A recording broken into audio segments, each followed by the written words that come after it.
Olá, alunas e alunos do YouTube, sejam muito bem-vindos mais uma vez ao nosso canal. Hoje nós passaremos a comentar os informativos de agosto, do mês de agosto de 2025 do Superior Tribunal de Justiça, em mais de um vídeo. Esse vídeo aqui começa, mas obviamente não contemplará em sua totalidade todos os julgamentos, que não são poucos, né? Os informativos do STJ costumam ter 30, entre 30 e 40 páginas, então nós vamos, para e passo, analisar e discorrer e comentar cada um dos julgamentos que estão aqui. O primeiro informativo, pessoal, sem mais delongas, é o informativo de 5 de agosto de 2025. Né? Informativo de 5 de agosto de 2025, informativo de jurisprudência 856, que inicia, e aqui sempre a nossa, o nosso destaque, que os julgamentos mais importantes são os julgamentos dos repetitivos. Isso é evidente. Depois dos julgamentos repetitivos, nós vamos para os colegiados maiores, com as composições ampliadas, corte especial e sessões. O STJ tem 3 sessões: primeira sessão, segunda sessão, terceira sessão. O que não invalida a relevância, obviamente, dos julgamentos turmários. O STJ tem 6 turmas, cada uma composta por 5 ministros. Então, você vai ver que os informativos sempre se iniciam com os repetitivos, porque, notadamente, eles são realmente os julgamentos mais importantes. Esse aqui é o repetitivo relativo ao tema 1258. Então, vamos lá, deixa eu colocar aqui na tela para vocês. Esse aqui, pessoal, é o repetitivo 1258. Divulgado aqui no informativo de jurisprudência 856, de 5 de agosto de 2025. Deixa eu ver aqui, vamos ver aqui no site do STJ a descrição do tema, né? Tá aqui. Não veja isso aqui ainda, tá? Não veja as teses ainda. Veja só aqui a descrição do tema. Tema repetitivo 1258. A minha tela aqui está meio... Aqui ficou um pouco melhor, né? Definir o alcance da determinação contida no artigo 226 do Código de Processo Penal e se a sua inobservância do quanto nele estatuído configura nulidade do ato processual. Primeiro, destacar que esse mesmo assunto está submetido à repercussão geral no Supremo, tá? O STJ julgou o tema 1258, agora, recentemente, mas o STF reconheceu a repercussão geral de relatoria do ministro Flávio Dino e, em breve, julgará tema semelhante, o de conteúdo semelhante, que diz com a validade do reconhecimento pessoal realizado em desconformidade com o artigo 226 do Código de Processo Penal. Ok? Beleza. Vamos ver aqui o que é que diz este artigo 226, né? Desde já dizer a vocês que certamente você já assistiu num filme nacional ou internacional a situação na qual uma pessoa desconhecida, né, comete o crime com alguém. Desconhecida em que sentido, pessoal? Uma pessoa que você nunca viu na vida. Você está passando na rua e simplesmente tem o seu relógio furtado, roubado, melhor dizendo, ou sua carteira roubada por uma pessoa que estava ali na rua que você nunca viu na vida. Obviamente, esse instituto aqui não vale para os casos em que o agente do crime é pessoa da intimidade ou do conhecimento da vítima. Então, por exemplo, se você foi roubado pelo seu vizinho, ou por uma pessoa da família, ou se um sobrinho seu botou uma arma na sua cabeça e levou seu relógio, ora, você não vai precisar submeter processualmente o reconhecimento de pessoas quando se sabe manifestamente que o autor do crime é alguém do convívio, do conhecimento da vítima. Obviamente, o reconhecimento de pessoas é para pessoas desconhecidas. Ponto. Então, você já deve ter visto em filme, você já deve ter visto em séries, as pessoas supostamente autores do crime enfileiradas, emparelhadas, né? Com um quadro branco, com um quadro de marcação de altura atrás. E quem foi que cometeu o crime, né? Às vezes com um vidro translúcido, que só dá para ver de um lado para fora, e a vítima apontando, não, foi esse aqui, com certeza foi esse. Eu lembro de um filme que eu vi que a senhora teve que. Era uma comédia, ela colocava o óculos e dizia que era um. Quando ela tirava o óculos, dizia que era o outro. Claro que estava fazendo esse reconhecimento ali no âmbito de uma comédia de modo jocoso. Esse é o contexto aqui do nosso repetitivo. Em que circunstâncias esse reconhecimento deve ser feito e como ele deve ser feito ou procedido, de modo a não causar nulidade processual. Vamos ler aqui o dispositivo legal, para a gente ver aqui, né? Vamos lá. Artigo 226. Quando houver a necessidade de se fazer o reconhecimento de pessoa, proceder-se pela seguinte forma, aqui, ênclase, né? 1. A pessoa que tiver de fazer o reconhecimento será convidada a descrever a pessoa que deve ser reconhecida. Então, aqui tem um procedimento preliminar de descrição, né? Que precede a identificação. Então, primeiro haverá o tal do, talvez, um retrato falado, ou alguém vai descrever verbalmente como era aquela pessoa. Ok. A pessoa cujo reconhecimento se pretender será colocada, se possível, ao lado de outras que com ela tiverem qualquer semelhança, convidando-se quem tiver de fazer o reconhecimento a apontá-la. Esse, se possível, inclusive, foi objeto de interpretação do STJ, veremos aqui nas teses, tá? Então, de maneira simples, haverá esse emparelhamento ali das pessoas. 3. Se houver razão para recear que a pessoa chamada para o reconhecimento por efeito de intimidação ou outra influência não diga a verdade em face da pessoa que deve ser reconhecida, a autoridade providenciará para que esta não veja aquela. A história do vidro translúcido, né? Isso aqui é uma exceção. Claro, o ideal é que a pessoa fique cara a cara com o ideal não. A regra é que fique cara a cara com o acusado, o identificado, né? Mas, se houver uma justificativa, pode ser providenciado de modo que ele não a veja, né? 4. Do ato de reconhecimento, lavrar-se-á auto pormenorizado, subscrito pela autoridade, pela pessoa chamada para proceder ao reconhecimento e por duas testemunhas presenciais.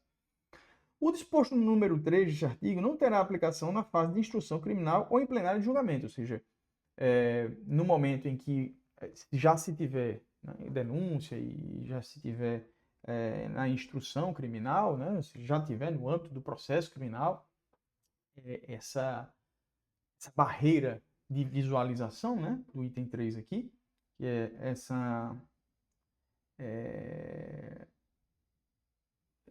providência para que um não veja a outra, não irá existir, né? Ok. Beleza. Agora vamos à interpretação que o STJ fez deste artigo. Vamos lá, deixar o artigo aqui, né? Possa ser que a gente precise a ele retomar. Item 1. Vamos aqui com a nossa canetinha. Imprima aí o seu informativo, pegue a sua canetinha, vamos riscar aqui. As regras postas no artigo 226 do CPP são de observância obrigatória, tanto em sede inquisitorial quanto em juízo. Ou seja, este artigo inquisitorial no sentido do inquérito policial. Okay? Há né, essa divisão técnica de considerar que o inquérito é uma fase inquisitorial e o processo não. Então, tanto na fase de inquérito, lá na delegacia de polícia, etc., como na fase processual, já inaugurado o processo, essas regras são de observância obrigatória. Né? Tá até só destacando que aqui no parágrafo único, lá na fase processual, não será admitida essa barreira de visualização entre identificando e identificado. Né? Prosseguindo. Sob pena de invalidade da prova destinada a demonstrar autoria delitiva, em alinhamento com as normas do CNJ sobre o tema. Ok. O reconhecimento fotográfico e ou pessoal inválido não pode servir de lastro nem à condenação, nem a decisões que exijam menor rigor quanto ao estándar probatório, tais como a decretação de prisão preventiva, o recebimento de denúncia ou a pronúncia. O que é isso aqui? No processo civil, a gente chama de cognição sumária e cognição exauriente, na classificação que se faz em relação à verticalidade da análise pelo julgador, pelo magistrado, do processo, das provas e fatos do processo. Há análises que têm uma verticalidade e uma profundidade menor e há análises que têm uma profundidade maior.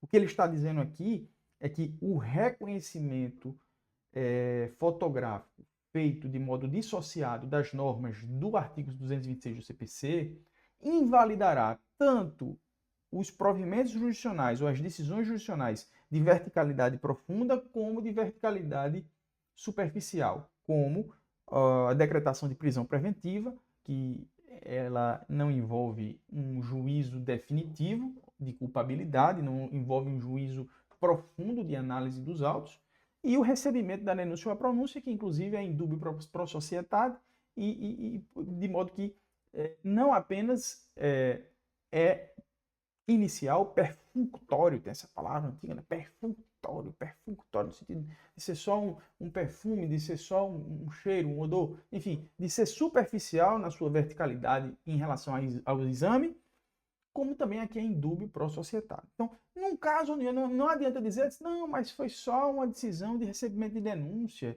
ou seja, a prova inválida motivou apenas um recebimento de denúncia, que além de ser um juízo superficial, preliminar, né, que vai ser confirmado ou não em termos de culpabilidade, não significa culpa do réu, ainda é indúbio pro societate? Não.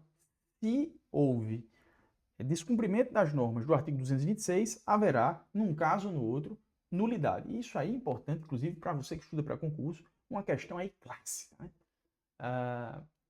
O reconhecimento de pessoas feito de modo dissociado da disposição legal não servirá para anular decisões indúbio pro societate, como recebimento de denúncia ou decisões preliminares. Não, anula tudo. Ok? Pelo STJ, anula tudo. 2. Deverão ser alinhadas pessoas semelhantes ao lado do suspeito para a realização do reconhecimento pessoal. Aí aqui é uma coisa importante. Por quê? Eu falei para vocês, né, que aqui na lei tem um se possível aqui, né, ó. Se possível. Aí eles interpretaram isso aqui, ó. Ainda que a regra do inciso 2, que está aqui do lado, do artigo 226 do CPP, admita a mitigação da semelhança entre os suspeitos alinhados quando, justificadamente, ou se possível, não puderem ser encontradas pessoas com o mesmo fenótipo, as suas características externas de aparência, né? Eventual discrepância acentuada entre as pessoas comparadas poderá esvaziar a confiabilidade probatória do reconhecimento feito nessas condições. Ou seja, pegou uma pessoa oriental e uma pessoa, um brasileiro típico, um mulato, enfim. Pegou um americano típico, né? Grandão, alto, olho claro, e pegou um cara como eu, que não tem olhos claros e tal, enfim. Então, enfim, é evidente que esse se possível não autoriza que coloque pessoas com fenótipos completamente diferentes, né? E, evidentemente, se não encontrar-se a realização do ato fica prejudicada, se não tiver como encontrar pessoas semelhantes, né? Prosseguindo, item 3. O reconhecimento de pessoas é prova irrepetível. Isso aqui também tem, para quem estuda para concurso, irrepetibilidade, não pode ser realizado de novo. Na medida em que um reconhecimento inicialmente falho ou viciado tem o potencial de contaminar a memória do reconhecedor. Ou seja, a gente fez lá no inquérito, vamos fazer de novo no processo, vamos tentar, vamos repetir, vamos renovar. A gente achou aqui uns orientais aqui para comparar com ele, a gente achou aqui alguns americanos aqui de igual estatura para comentar. Vamos tentar novamente. Não existe esse tentar novamente. O STJ compreendeu que o primeiro reconhecimento, quando viciado, ele é irrepetível, não tem uma segunda chance. Não tem uma segunda chance para o reconhecimento de pessoas quando ele não deu certo. Ok? Então, esvaziando a certeza do procedimento realizado posteriormente com o intuito de demonstrar a autoria deletiva, ainda que o novo procedimento atenda à lei. Ou seja, ainda que você achou lá pessoas de um fenótipo semelhante, não adianta mais. 4. Poderá o magistrado se convencer da autoria deletiva a partir do exame de provas ou evidências independentes, que não guardem relação de causa e efeito com o ato viciado de reconhecimento. Poderá o magistrado se convencer da autoria deletiva a partir do exame de provas ou evidências independentes, que não tenham correlação com o reconhecimento, que não guardem relação de causa e efeito com o ato viciado do reconhecimento. Ou seja, de outro lado, o ato viciado, o ato que se realizou e que o magistrado não o aproveitará, não o utilizará, né, não implica necessariamente na absolvição do acusado. Né? Suponhamos que você é magistrado, você está ali no momento de sentenciar um processo e você chega e diz, olha, Esse reconhecimento aqui eu não estou considerando esse reconhecimento, porque ele não foi realizado de uma maneira que eu compreendo que seja suficiente para a identificação do acusado. Entretanto, e outros elementos, uma conexão de telefone, identificou que ele estava ali naquele momento, sei lá, vai que achou hoje tem câmera por todo canto, né? Achou uma câmera na rua que identificou ele, ou conseguiu capturar os passos dele, embora ele tivesse com um capuz ou tivesse uma máscara. Depois você vai seguindo câmera após câmera e você chega no momento em que você identifica o autor. Então, outras provas, né, são capazes de fundamentar uma culpabilidade, desde que independentes, isoladas, não tenha nenhuma conexão, não tenha nenhuma remissão com um reconhecimento viciado.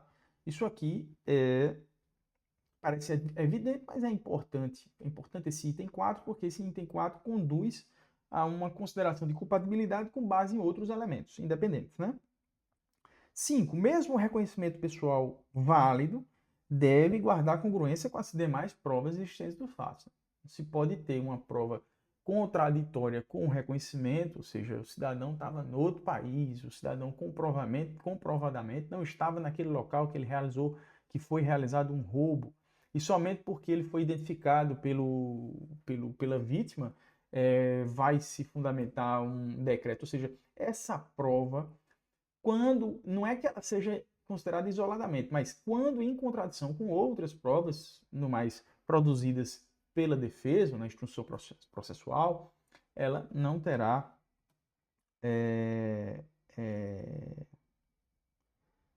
ela não poderá fundamentar um decreto condenatório, né? Mesmo ela sendo válida, mesmo tendo observado o 226. 6. Item 6 e último. Desnecessário realizar o procedimento formal de reconhecimento de pessoas previsto no 226 quando não se tratar de apontamento de indivíduo desconhecido, com base na memória visual de suas características físicas percebidas no momento do crime, mas sim de mera identificação de pessoa que o dependente já conhecia. Eu falei isso no começo do vídeo e aqui eu encerro esse julgamento, né, o comentário desse julgamento, que esse procedimento é para pessoas desconhecidas. Aqui não é para quem para pessoas que, né, por exemplo, hipoteticamente você foi roubado houve um roubo, né, você foi roubado por um ex-funcionário, alguém que trabalhou com você, enfim, que você já conhecia, já era do seu convívio. Esse procedimento aqui não serve para esse tipo de coisa. Esse procedimento não serve para confirmar a autoria de um crime cujo acusado, o indiciado, enfim, é alguém da convivência ou do prévio conhecimento da vítima, tá? É isso, meus amigos. Vamos prosseguir então, né? Vamos para o próximo julgamento. Eu recomendo, você está aí com o seu informativo aí na mão, eu recomendo que você leia aqui esses comentários, mas a minha função aqui é realmente resumi-los e eu procurei fazê-lo, acho que fiz a contento. Vamos para o próximo precedente aqui do STJ. Esse segundo julgamento é um julgamento da Corte Especial, relembrando o que eu disse aqui no início do vídeo, né? Os julgamentos mais importantes do informativo são os repetitivos, seguidos dos julgamentos das cortes maiores, de composição maior, mais ampliada do STJ, Corte Especial e sessões. Isso aqui é um julgamento da Corte Especial importante. Aqui é o seguinte, pessoal, aqui é curioso porque isso aqui foi um litígio envolvendo duas empresas, uma empresa norte-americana que detém os direitos à imagem de uma fábrica, de uma conhecida marca de roupa. E ela fez um contrato com uma produtora de café no Brasil para produzir um café vinculando o café àquela marca de roupa, né? Houve uma estratégia de marketing e aí se juntou empresa norte-americana com empresa brasileira para fazer o café com o logotipo da marca de roupa dessa empresa norte-americana. É curioso, né? E aí esse contrato, um contrato complexo que eles fizeram e tal, e tudo, empresa nos Estados Unidos, com a transferência dessa utilização do direito de marca e tal, e uma empresa de fabricação de cafés, etc. É um contrato complexo. E eles fizeram uma cláusula compromissória. O que é uma cláusula ou compromisso compromissório? Pessoal, a gente tem aqui uma lei de arbitragem no Brasil. Lei 9.307. Geralmente, agentes estrangeiros, né, que celebram negócios com empresas brasileiras, eles têm uma desconfiança natural com o judiciário nacional, né? Eles confiam mais nas instituições dos seus países. E reciprocamente, né? E essa empresa norte-americana com essa empresa brasileira, no seu pacto, no seu acordo, inseriram uma cláusula compromissória para submeter eventuais desavenças ao Judicial Arbitration and Mediation Service, em Irving, na Califórnia, que é um tribunal arbitral. E essa cláusula arbitral, ela tem previsão aqui, né, chamada de cláusula compromissória, daqui. As partes interessadas poderão submeter a solução de seus litígios ao juízo arbitral, mediante convenção de arbitragem, assim entendida a cláusula compromissória e o compromisso arbitral. A cláusula compromissória é a convenção através da qual as partes em um contrato comprometem-se a submeter à arbitragem os litígios que possam vir a surgir relativamente a tal contrato. Houve um litígio, houve um problema que não vem ao caso, e na hora, e aí a empresa norte-americana lá na Califórnia iniciou o procedimento arbitral, conforme estava convencionado, nesse Judicial Mediation, Judicial Arbitration and Mediation Services no estado da Califórnia, nos Estados Unidos, ele instaurou a arbitragem e na hora de citar, de notificar do início do procedimento arbitral a empresa brasileira, ele mandou uma notificação extrajudicial. Mandou uma pessoa com notificação extrajudicial na sede da empresa aqui no Brasil e a funcionária da empresa, na sede da empresa, não quis receber. E a discussão aqui é, essa citação, essa notificação é válida ou não? A empresa brasileira disse que essa notificação dependeria de carta rogatória, ou seja, teria que transitar pelo judiciário brasileiro. E o judiciário brasileiro, no caso o STJ, pela sua Corte Especial, considerou que não. Considerou, e aqui é o nosso destaque, o seguinte: a citação em procedimentos arbitrais pode ser realizada por meio diversos da carta rogatória, desde que haja prova inequívoca do seu recebimento. Aqui, no caso, mostra-se evidente a existência de uma citação válida, uma vez que a funcionária da agravante teve ciência do inteiro teor da citação e somente após isso recusou-se a recebê-la. Portanto, o núcleo essencial do Instituto Jurídico da citação foi atendido, pois a parte demandada tomou conhecimento da existência do procedimento, o conteúdo da citação foi comunicado ao receptor sem que a inteligibilidade tenha sido questionada, a recusa em receber a cópia física do documento de citação e em se identificar com o RG demonstra má-fé. O que aconteceu? Quando o cidadão chegou lá com a citação, né, que comunicava a instauração do procedimento arbitral, a funcionária não quis receber, não quis assinar, não quis fazer nada. Mas o STJ considerou que essa citação foi válida. É um processo interessante, tá? Eu achei bem interessante esse caso concreto aqui. Agora vamos para o próximo. Esse julgamento aqui também é por uma sessão, né? Segunda sessão, que é a sessão de direito privado do STJ. E aqui, pessoal, a questão até sensível do ponto de vista que sensibiliza a gente, né? Bastante, porque é uma questão de tratamento de pessoas com paralisia cerebral. A questão ela se bifurca aqui em dois pontos relevantes. O primeiro ponto era saber se essas técnicas estavam compreendidas no rol da ANS. Esse era um ponto aqui, né? Esse era um contexto. E o segundo era considerar se esses procedimentos eram experimentais ou não eram experimentais. Então, eram 2 pontos aqui que estavam em julgamento. Eu vou ler o destaque e depois vou analisar esses 2 pontos. A hidroterapia, as terapias multidisciplinares pelos métodos de Bobá, acho que é assim que se pronuncia, e Pediaçu, imagino que seja assim que se pronuncie, prescritos para o tratamento de beneficiário diagnosticado com paralisia cerebral, devem ser cobertas pela operadora do plano de saúde. Aí aqui seja porque tais técnicas são utilizadas durante as sessões de fisioterapia, terapia ocupacional e fonoaudiologia, procedimentos estes previstos no rol da ANS em número ilimitado e sem qualquer diretriz de utilização. Primeiro ponto, eu vou analisar ponto por ponto. O primeiro ponto é o seguinte: argumentou-se que estes procedimentos não tinham previsão no rol da ANS.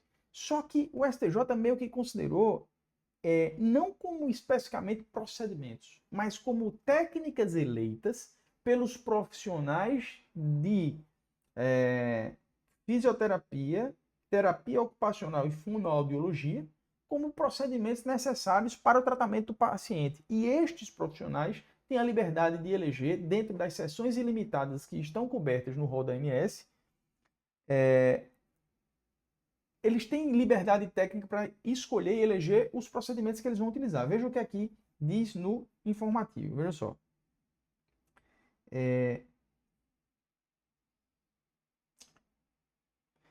Infere-se que, deixa eu ver se está aqui, a ausência de previsão no ROI-NS de determinada técnica, aqui fez uma diferenciação entre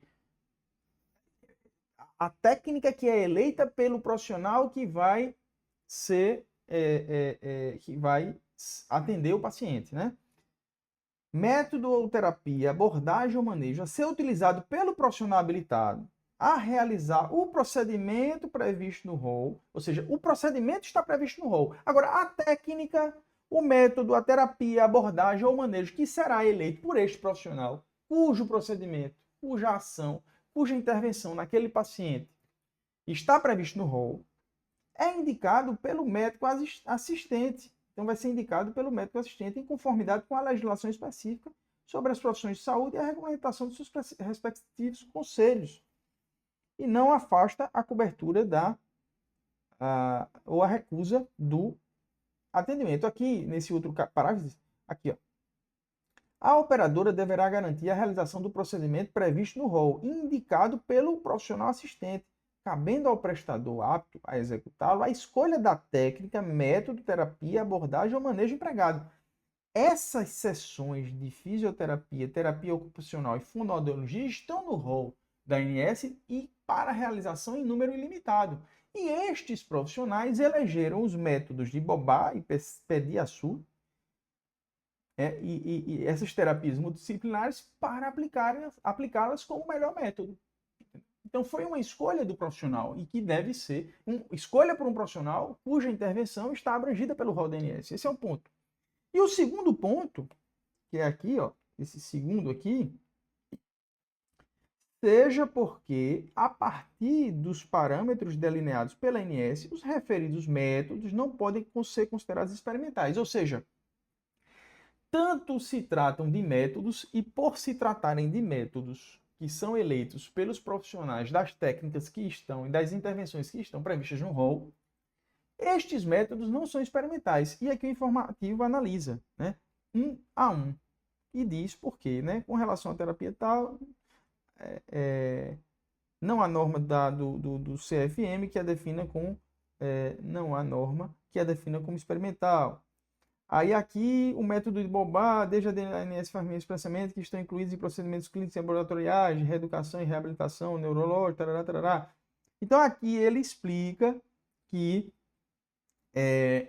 não são experimentais, né?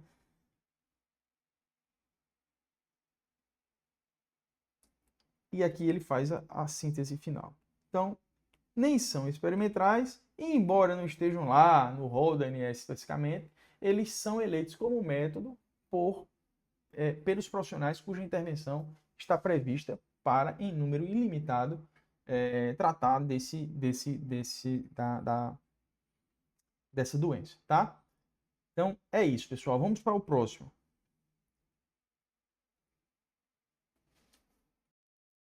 Aqui é um caso interessante, mas bastante simples. Também julgamento da sessão, né, da segunda sessão. É um conflito de competência entre a justiça trabalhista e a justiça comum. O que acontece que é muito comum é que durante o vínculo trabalhista, você tem, em algumas circunstâncias, a concessão pelo empregador de uma residência para o empregado, seja em fazendas, seja em casa, né? Tem a famosa casa do funcionário, a casa do caseiro, etc.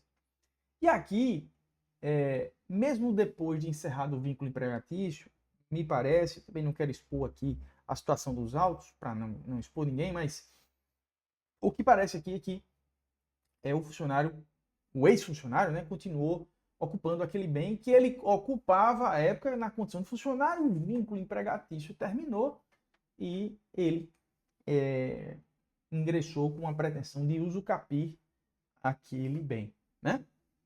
E aí, quem julga essa demanda? A Justiça Trabalhista, notadamente pelo argumento que muito provavelmente será desenvolvido por quem não quer perder o bem, de que aquilo foi uma concessão feita durante a época do vínculo trabalhista, ou a Justiça Estadual, considerando que o vínculo trabalhista já terminou, e muito provavelmente isso é um argumento para a uso capião do bem.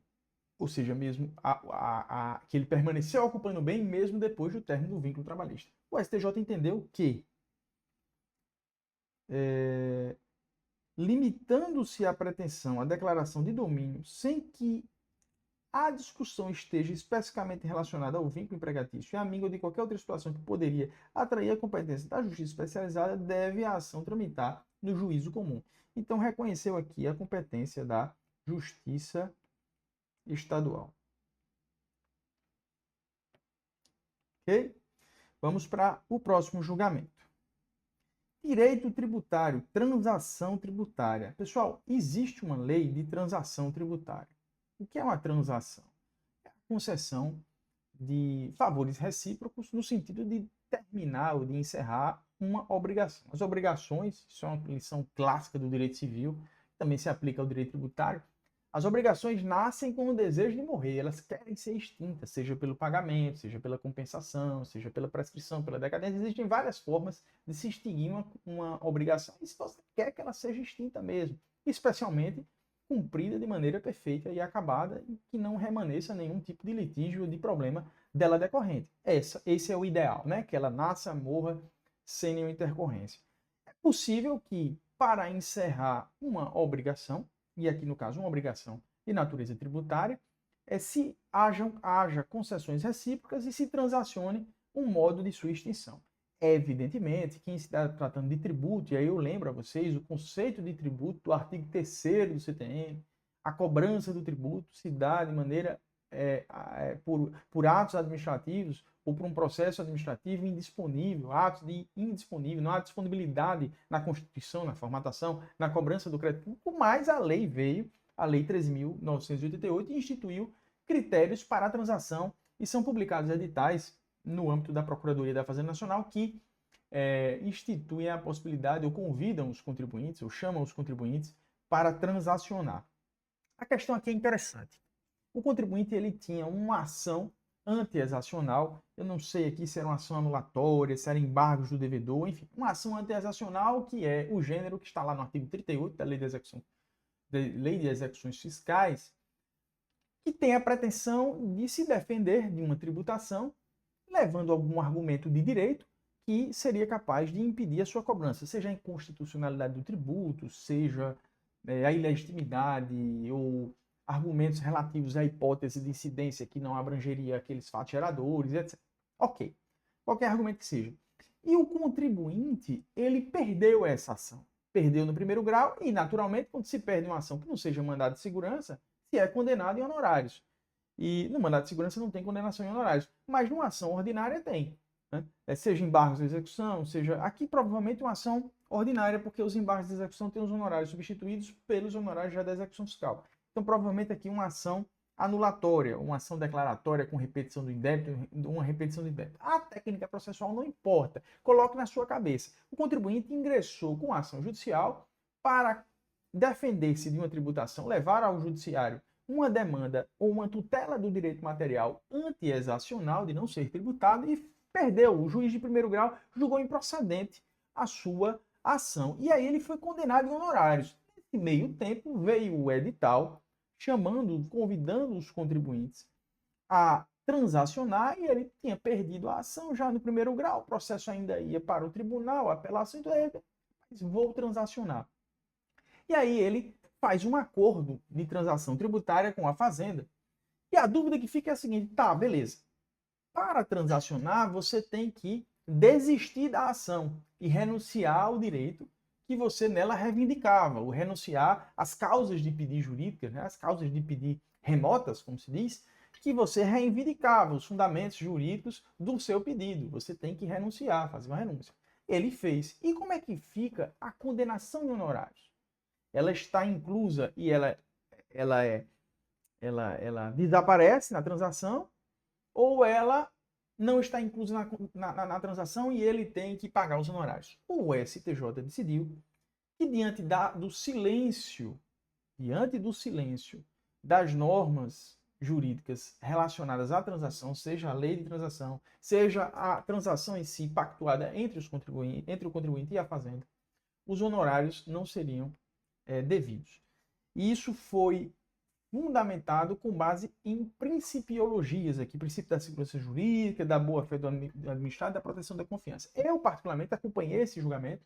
Foi uma maioria apertadíssima, de 3-2, e é um precedente turmário, e aí eu recordo, as turmas muitas vezes decidem de um modo e as questões são levadas à sessão, então vamos aguardar essa tese para ver como é que vai ficar isso no Poder Judiciário. Mas é um precedente do STJ, tem sido bastante comentado, se você colocar aí no Google, transação em honorário e tal, você vai ver vários artigos sobre isso, vários temas, eu vou até colocar aqui para você ver como tem sido bastante comentado isso aqui. Só para você ter uma ideia como isso aqui tem sido bastante comentado.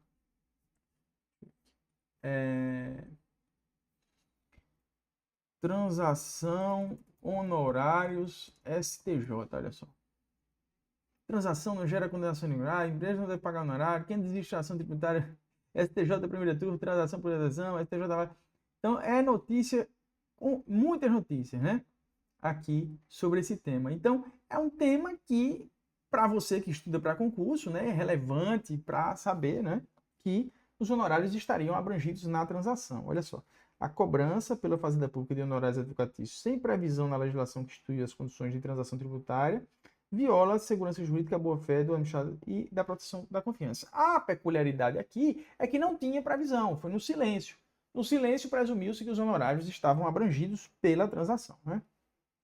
O fato de a lei, aqui ó, o fato de a lei e a portaria da PGFN silenciarem a respeito da inclusão dos honorários sucumbenciais por ocasião da renúncia em ações em andamento não constitui uma omissão a ser suprida pela aplicação subsidiária do CPC. É um silêncio deliberado que leva à aplicação da lei geral e à lei específica que exclui a transação e aplica a regra geral. Então, se considerou que os honorários estavam inclusos no acordo de transação. Tá? Esse aqui é um precedente que tem tido bastante repercussão, né? Agora vamos para outro. Aqui também um julgamento turmário. E aqui esse aqui eu achei particularmente muito interessante. Por quê, pessoal? Porque se nós formos aqui, deixa eu tentar abrir aqui. Para relembrar aqui, é sempre bom fazê-lo, né? O CTN, o Código Tributário Nacional, no artigo 113, ele diz o que é uma obrigação tributária. Vou colocar aqui. Aqui. A obrigação está aqui, né? Está lá no canto. Está aqui no cantinho de lá. A câmera espelha aqui, eu fico doidinho. Mas vamos lá. A obrigação tributária é principal ou acessória. A obrigação principal surge com a ocorrência do faturador e tem por objeto o pagamento de tributo ou de penalidade pecuniária e extingue-se justamente com o crédito dela decorrente. Então, a obrigação tributária principal pode ser de pagar multa ou de pagar tributo. Então, a obrigação de pagar, ok? Obrigação principal. A obrigação acessória, parágrafo 2º do artigo 113, decorre da legislação tributária e tem por objeto as prestações positivas ou negativas, ou seja, um fazer ou não fazer, nele previstas no interesse da arrecadação ou da fiscalização dos tributos. Então, a obrigação acessória é um fazer ou não fazer. Entregar uma declaração, prestar uma informação, preencher um formulário. Essas são as obrigações tributárias de natureza acessória. No direito tributário, e aqui é o ponto principal desse julgamento, no direito tributário, eu vou escrever aqui, no direito tributário, o acessório não segue a sorte do principal. O acessório não segue a sorte do principal. Ou seja, você pode estar obrigado acessoriamente no direito tributário sem estar obrigado principalmente. Como assim, professor? Exemplo, uma entidade imune. Pega uma entidade imune. Uma entidade imune, ela não precisa pagar um tributo, mas ela pode ser acionada acessoriamente para prestar declarações, fazer retenções de impostos, de tributos, ok? Então, uma entidade, por exemplo, que esteja abrangida por uma isenção, ou alguém que tem uma isenção, por exemplo, quem tem doença grave, nos termos da lei de 7.713, não paga imposto de renda sobre os seus proventos, quem tem câncer, cardiopatia grave, etc. Mas mesmo assim tem que fazer a declaração do imposto de renda. Parece incongruente, mas não é. Porque no direito civil, o acessório segue a sorte do principal, né? Quando a gente vê aquelas fiança e tal, se o contrato principal acaba, a fiança acaba, obviamente. Mas no direito tributário não é assim. Okay? Não é assim. Então, isso é uma coisa muito importante de se saber, ok? No direito tributário, o acessório não segue a sorte do principal. Aqui é muito interessante. O que foi que aconteceu? O cidadão fez uma declaração de importação errada. Ele errou na obrigação acessória de declarar. Ele errou na obrigação acessória de declarar. Só que esse erro resultou em mais tributo do que teria sido devido caso ele tivesse acertado. O erro dele resultou em mais tributo do que ele devia. Mas pelo descumprimento da obrigação, por ter preenchido errado, foi imputado uma multa. E aí o STJ, olhando a situação, disse, rapaz, espera aí. Embora eu saiba que o acessório do direito tributário não segue a sorte do principal, nessa situação concreta, na qual o descumprimento de uma obrigação acessória resultou no fato dele pagar mais tributo do que iria ser devido, e efetivamente ele pagou, ele não pode ser penalizado. Essa foi a lógica do STJ, entendeu? Olha aqui o trecho. A imposição de multa pela inobservância de um dever instrumental, especificamente o relacionado à prestação de informações eventualmente imprecisas pelo contribuinte, não dispensa a verificação em concreto do comprometimento ou do embaraço em qualquer extensão da atividade fiscalizatória do ente que tributa e principalmente da correta arrecadação. Então, eu posso dizer que aqui o STJ relativizou, de certo modo, esta sentença aqui. Esta conclusão aqui. E isso continua válido, porque está no CTN e é assim. Mas, no momento em que, da declaração do contribuinte, se exige um tributo, tem que se verificar se o descumprimento ou cumprimento imperfeito da obrigação acessória gerou efetivamente algum prejuízo para o contribuinte, ou para o fisco, né? Foi o entendimento do STJ. Aqui, ó. As obrigações tributárias acessórias constituem deveres formais impostos pela legislação tributária, sem conteúdo econômico e permanentes, né? Por não se exaurir o seu compromisso, destinados a viabilizar o ente competente para a instituição de tributos, condições mais necessárias ao exercício do controle da fiscalização voltada à correta arrecadação destes. Isso aqui está no 113, parágrafo 2º do CTN, que a gente leu, né? Isso aqui tem como fundamento um dever de colaboração. Dever colaborativo. Ainda que a obrigação acessória subsista independentemente da existência da obrigação principal, como eu escrevi aqui, né? Do que sobressai dos viés instrumental. É dizer, a obrigação acessória subsiste independentemente da obrigação tributal, mas só existe em função desta. Evidenciando nesses termos o caráter... Aí aqui, ó. Na hipótese, a declaração, tal como levada a efeito pelo contribuinte, não embaraçou em nenhuma extensão o exercício da atividade declaratória, e principalmente não culminou no recolhimento a menor dos tributos, né?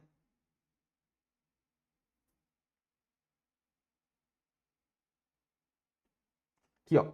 A administração aduaneira, ao determinar a retificação da declaração de importação e conferir a regularidade dos valores recolhidos, não poderia desconsiderar o fato de que estes, na verdade, excederam o valor do tributo devido, sobretudo para impor sanção pecuniária ao contribuinte. Ou seja, ele foi multado por ter preenchido uma declaração errada, sendo que dessa declaração errada resultou o pagamento de tributo maior. Entendeu? E no final das contas ele saiu foi devendo, porque a multa é alta, né? Pelo descumprimento da obrigação acessória, ele saiu foi devendo. Então, essa foi a conclusão do STJ, que de certo modo nos leva a rever os conceitos de obrigação tecnicamente, de ouvir que essa separação em determinados contextos, como neste aqui, ela não é integral, porque na verdade o dever fundamental, se a gente pensar assim, dever fundamental de pagar o tributo, ele se subdivide no dever contributivo, né? Tributivo propriamente dito, mas também no dever colaborativo. E embora eles sejam autônomos, aqui o STJ, estava escrevendo aqui, você não estava vendo, o STJ encontrou uma conexão entre eles, né? Encontrou uma conexão entre eles.